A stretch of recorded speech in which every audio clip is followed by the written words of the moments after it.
We are now on software update 2018-32.2, and before we get started on our test drive, I have to say that the traffic problem, so I jokingly called it the traffic annihilator in my last video, but yeah, so if we go to another region here, then traffic is automatically updated.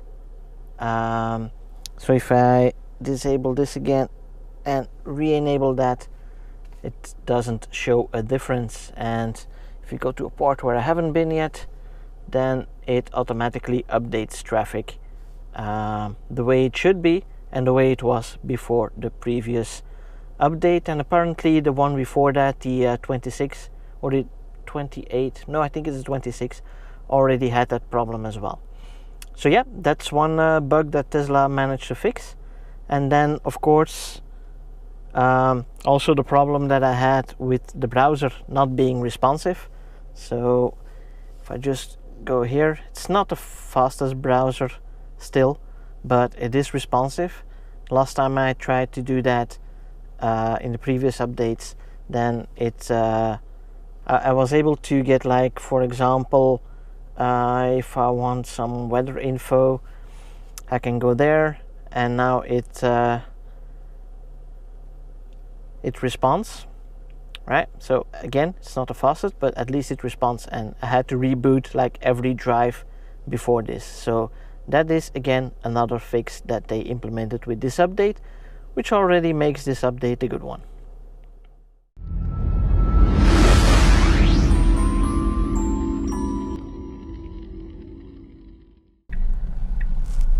The first thing we need to do is see if we can get rid of the phantom braking. So on the other side of that hill, I know there's some cars parked.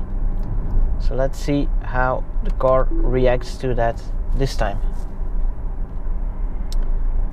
So I left some room so it sees the car first.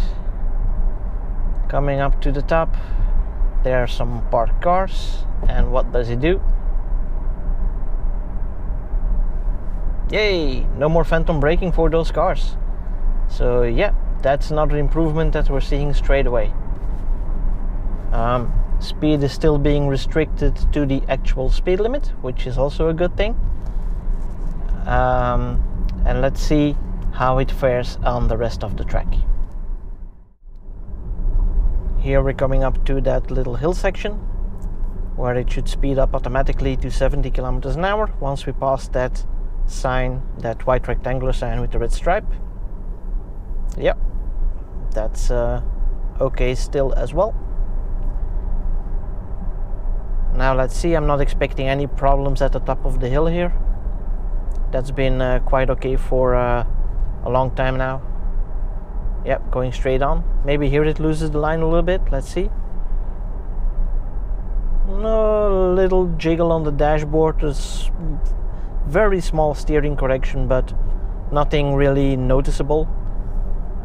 So yeah, that's still going great, as has been for the past few updates. Again, the next part here is where it loses the lines alternatively left and right. Last time that went pretty straight, so that was okay. Yep, the lines on the dash are moving, but the car is just going in a straight line without any problem, so that's cool. And for the next test, let's see if we can already do an automatic lane change on this road. Nope, unfortunately that is still not possible.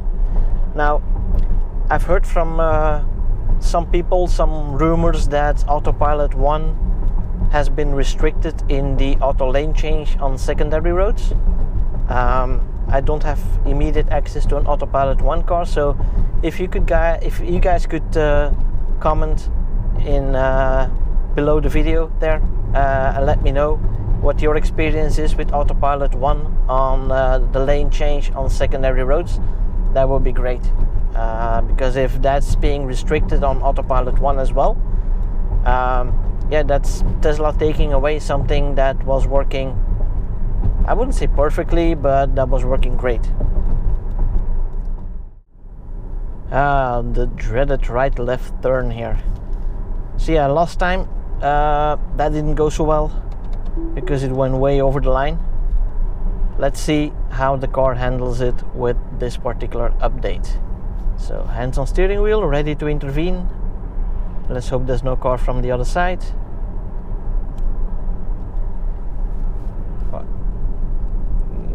Yeah, it's braking a bit sooner than it's driving. Maybe just a tad bit over the line. Here as well, I can feel that it's trying to go into the gutter. So maybe it's a little bit better, but still, this is a section you should never do on AutoPilot. I'm just doing that testing the car, but I do this on a daily basis, this road. And yeah, if I drive normally and not doing this test, I'm never using AutoPilot on that section. And yeah, of course, in general, we're still at the stage where AutoPilot is meant for highway driving, and everything it can do on secondary roads, that's a bonus, but it's not meant to be able to cope with that. So in essence, it's already amazing that just by gearing it towards highway driving, it can also handle the secondary roads the way it does now. So yeah, that's cool. So as usual, the next test is the auto lane change. So right now I'm doing 90 kilometers an hour behind the truck. I'm at a steady speed, and as soon as the road is clear, I will try to do an automatic lane change and see how quickly it accelerates. So waiting for that last car. All right, let's go.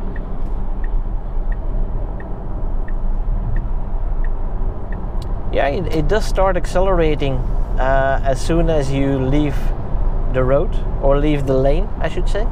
But that's only when it does that while you're already doing that set speed. So here, when the car is going to slow down because the truck in front of me is driving slower, so as soon as I start to slow down, let me initiate the lane change then. Starting to slow down, slowing down, slowing down. Do the lane change, still slowing down. The car in the second lane is moving away from me, so it's not tracking that car. Yeah, so something I'd like to see changed, hopefully in version 9, when supposedly the car is going to do unassisted lane changes. Then the car will have to merge a lot better into the next lane to not impede the oncoming traffic. So here in front of me, the car is going to go left. It's tracking the car in front of me. How much is it going to brake? Yeah, it's not too bad. I think I would accelerate a little bit sooner again once I see that the car is moved out of the way. But it seems like the software is waiting for at least a second or something that the car is completely out of the way before passing the car, just to keep it on the safe side, I guess. So I just got caught in front of the traffic light, but let's see if we can get up to speed quickly. And engage. Yep. 70. Oh wow. Yeah, that is a lot better. It stays a lot more clear from the curb than it used to do before that. So let me try to do that again, and I'll show you guys what I mean. So we basically have the same conditions. I had to stop for the red light. Let's see if we can get it up to speed. Autopilot. Yes, here we go. Yeah, that should be a nice shot of how far away from the curb that really is. So now it's time for the conclusion again, and I must say I'm quite happy with this update. I mean, I know I deemed the last update, the 28.1, to be the worst update in a very long time, and I still stand behind that opinion. However, this update, which is 32.2, has basically removed all my issues with the previous one, and it has slightly increased the lane shift ability, where a couple of updates ago, well, actually a few updates ago, it started clipping the curb nearly. And when you compare that to the same action now, you see that there's a big difference between the two, and it would give me a lot more confidence to do that. However, I do not have enough confidence to do that on a daily basis, because now it's clipping the inside of the corner, so it's going to the left a little bit sooner, which means that if that were a curb, which you have in Belgium, where there's a curb on the left side, a curb on the right side, and you have to maneuver in between, then it would actually hit that curb on that side. So yeah, it's good to see that it is going a little bit more inside, so that the so-called clipping of the apex of the corner, if you can call it like that, of course, but you know what I mean. And so it's good that it takes more like a line that I would personally take as well, but it's overdoing it at the moment. But yeah, that's a good point. It's safer now in that particular situation. As mentioned, the browser has been resolved. I haven't had to boot it today, nor did I have to do that yesterday, so that was good. Also, the traffic updates, the real-time traffic updates, they're back. So that's also a really good point, because as said, I use that a lot.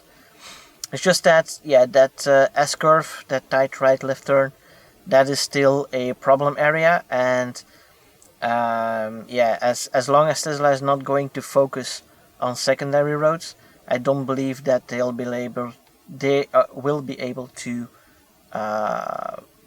take that corner the way AutoPilot 1 takes that corner. So they're going about it a different way. They want to have a smoother line, but sometimes I get the impression that AutoPilot is just reacting too late. It sees the corner, but it reacts too late. It's a little bit lazy in the corners.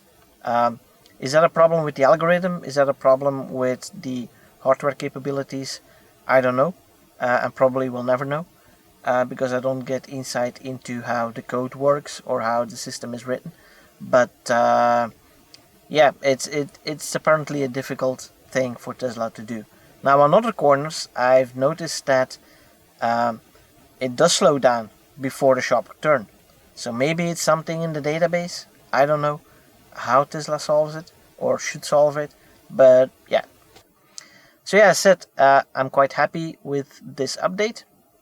And looking forward to receiving version 9.0, which should be here in a couple of weeks. Elon time. But yeah, we can only hope, of course. Remember, if you like my videos, please subscribe by clicking on this link here above. And don't forget to hit that little bell icon as well, so you don't miss out on any new videos. And for now, thanks for watching, and see you guys next time. Bye bye.